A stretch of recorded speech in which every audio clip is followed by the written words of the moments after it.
think it's fair to blame Kerr on this? Yes, I do. I don't think it should be limited to them, but I definitely think that there's some blame to go around. Some people would sit up there and say, well, you know what, this is about the players. Well, the players weren't the ones that held up Draymond Green for an hour and a half. It was Bob Myers and obviously Steve Kerr and those guys. And one of the things that I've religiously stated, Steve Kerr is a great guy. Please don't get me wrong, and I'm certainly not trying to cast any aspersions on him.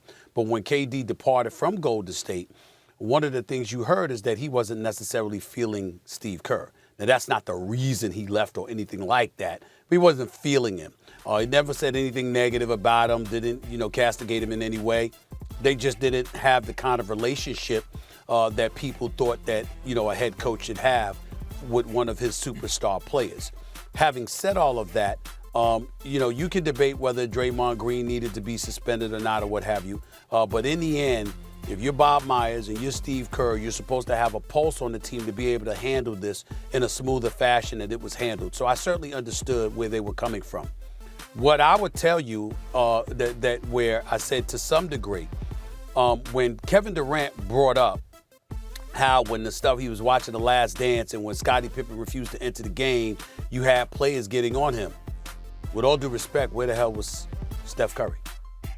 The babyface assassin, the greatest shooter that God has ever created, the clear, absolute superstar player for this team, the face of the franchise. Where was he at in all of this? I found it very, very conspicuous that Kevin Durant and Draymond Green never mentioned his name. Not one time. Because a lot of times we see things and we have seen things that have transpired with the Golden State Warriors. And other stars for other franchises would have been called upon to handle something. We've never done that with Steph Curry.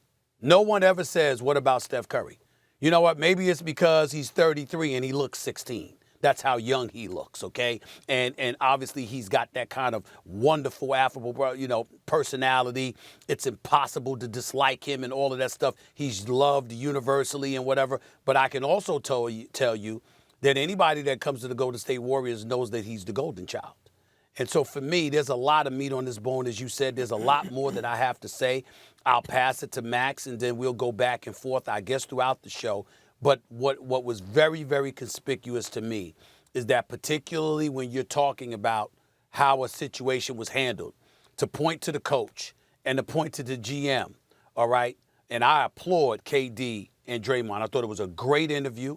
I thought both were very believable, relatively candid.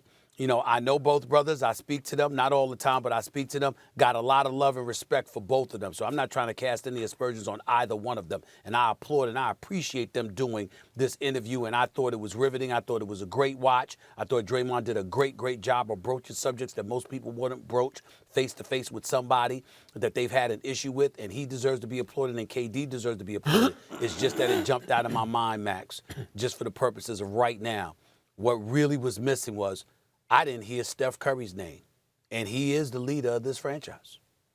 Let me just say, watching that interview, I felt like we're in a new era of media. That's how significant an interview I felt it was.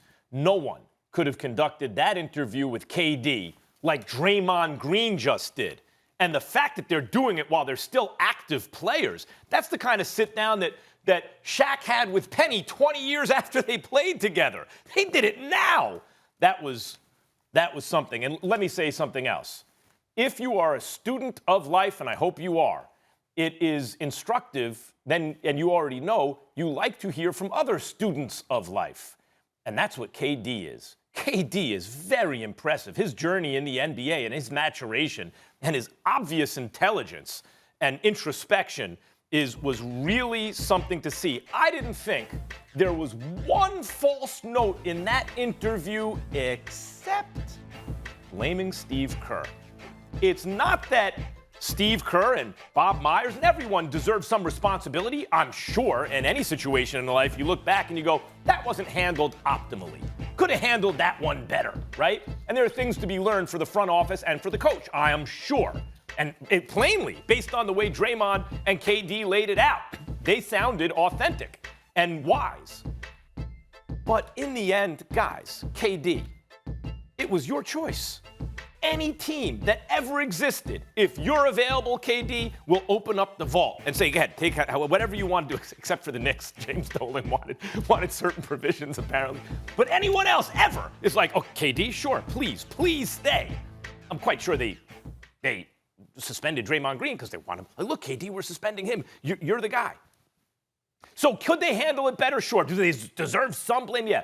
But it was a false note, Stephen A., because as direct as Draymond was with those questions, as real as both of those guys kept it, or seemed to keep it from where I was sitting, the one time, and this is human nature, you're sitting down with someone, you have respect for them, you have a relationship, and it's public, it's usually not going to get to the place where you two start butting heads and disagreeing about an old conflict. And what was it? KD's going to say, yeah, Dre, it's your fault that I left. Or, no, I'm a grown man. That's my decision, but I did not like the way that went down. To instead say, I don't like the way the organization handled it.